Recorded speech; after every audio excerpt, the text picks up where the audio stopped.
The boardroom on the 40th floor of Halverson Dynamics smelled of espresso and expensive nerves, and Mireille Okafor sat perfectly still while her counterpart across the table, director Song Wei Lin of Taihei Continental, turned a porcelain cup slowly between his fingers as though the fate of a 9-figure merger could be read in the tea leaves. Beside her, Bradley Kessner leaned back in his chair with the swagger of a man who had never once lost an argument he didn't fully understand, his cologne arriving in the room a full second before he did, after strolling in nearly 20 minutes late. For 14 months, Mireille had been the invisible architect of this partnership, mastering not only Mandarin but the delicate choreography of silence, patience, and respect that no spreadsheet could ever teach a man like Bradley.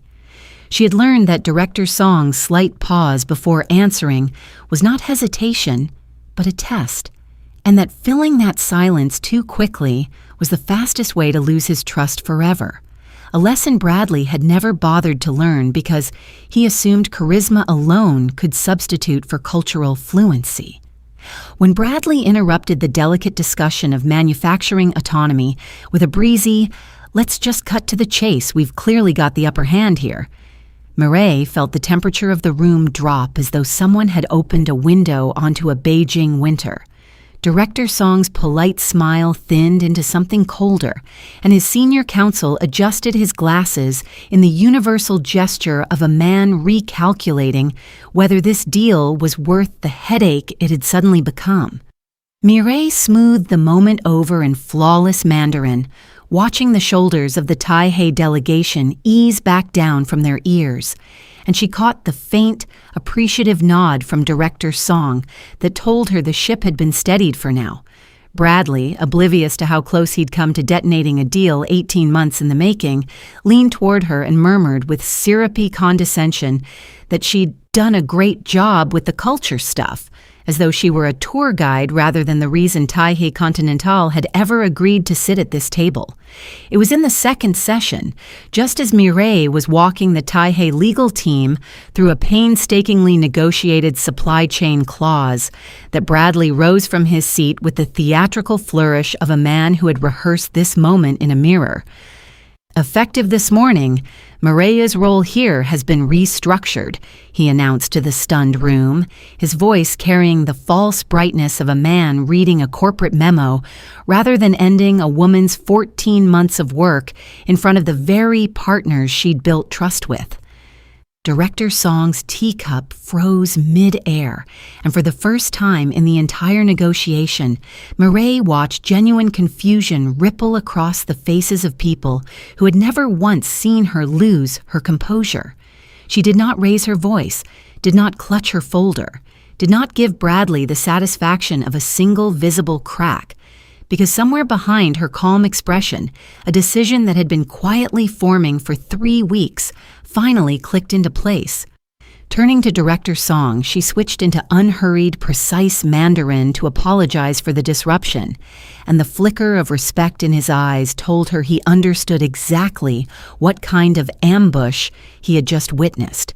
What Bradley did not know, what nobody at Halverson Dynamics knew, was that Mireille had already spent 3 weeks quietly laying the foundation for Van Tree Strategic Partners, a boutique advisory shell registered in Singapore with nothing but a private mailbox and a single encrypted laptop to its name. When Director Song excused his team for a recess and then returned alone to ask, in measured Mandarin, whether she would be willing to continue their discussions independently, Mireille slid a clean, logo-free proposal across the table as though she had been waiting her entire career for exactly this question. The following weeks unfolded like a slow and silent avalanche. Each client Mireille had personally cultivated over a decade, quietly drifting away from Halverson Dynamics without a single dramatic phone call or leaked memo to explain why.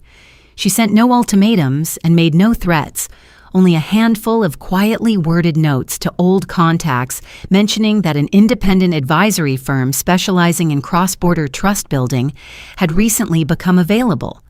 And one by one, the relationships she had built brick by brick began rebuilding themselves around her instead.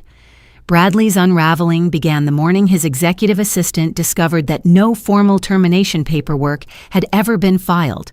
no non-compete had been signed, and no compliance officer had ever closed out Mireille's exit, because in his rush to humiliate her publicly, he had never bothered to finish the job properly.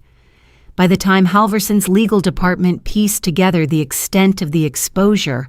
3 of their largest accounts had already signed with Vantree Strategic Partners, and an anonymous compliance email trail proved that Bradley himself had waved off HR's involvement entirely. The story broke quietly at first, a modest paragraph in a regional trade publication noting that Taihei Continental had entered into a new strategic advisory relationship. But within 72 hours, a financial journalist named Priya Devaraj had connected every thread into a single, meticulously sourced exposé. Halverson Dynamics stock slid 9% before lunch and 18% by the closing bell, while board member Elena Marchetti, an early investor who had always trusted Mireille's instincts over Bradley's bravado, quietly arranged a private meeting in Hong Kong to hear the full story directly from her. In the emergency shareholder meeting that followed, Bradley tried to spin the unraveling as an unfortunate market realignment, only to watch Elena produce his own emails confirming he had personally blocked legal from finalizing Mireille's exit, a self-inflicted wound no amount of charm could talk his way out of.